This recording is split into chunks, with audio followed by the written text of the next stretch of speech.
যুবরাজ খেমা ও নাফেরার বিবাহ অনুষ্ঠানের দিনটি প্রাচীন মিশরের ঐতিহ্যবাহী নিয়মে উদযাপিত হয়। সেই সকালে নাফেরাকে তার পরিবারের লোকেরা বিশেষ স্নান করিয়ে প্রস্তুত করেন।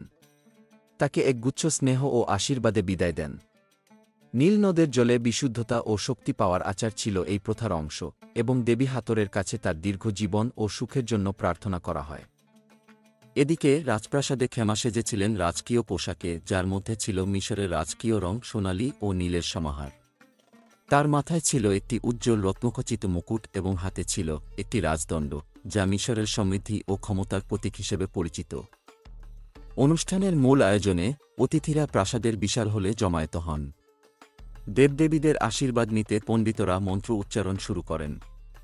বিশেষ পাত্রে মধু, গন্ধ এবং লালচে আবির ছড়িয়ে একটি শুভ্র বাতাবরণের সৃষ্টি হয়।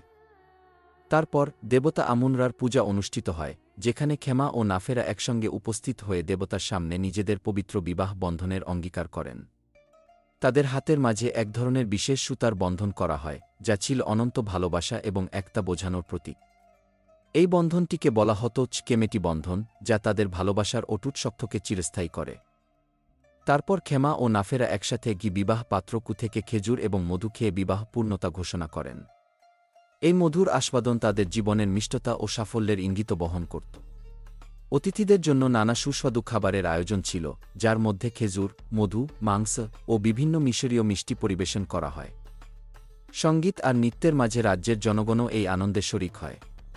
উৎসবের রাতে মিশরের বিখ্যাত বাদকরা বাজাতে থাকেন, আর নৃত্যশিল্পীরা তাদের প্রাচীন নৃত্যের ছন্দে মুগ্ধ করে রাখেন অতিথিদের। গল্পের এই অংশে পাঠ করা প্রাচীন মিশরের বিবাহের ঐতিহ্যবাহী আচার অনুষ্ঠান এবং সামাজিক দিকগুলো সম্পর্কে জানতে পারবে, যা ছিল সত্যিই রাজকীয় ও মুগ্ধকর।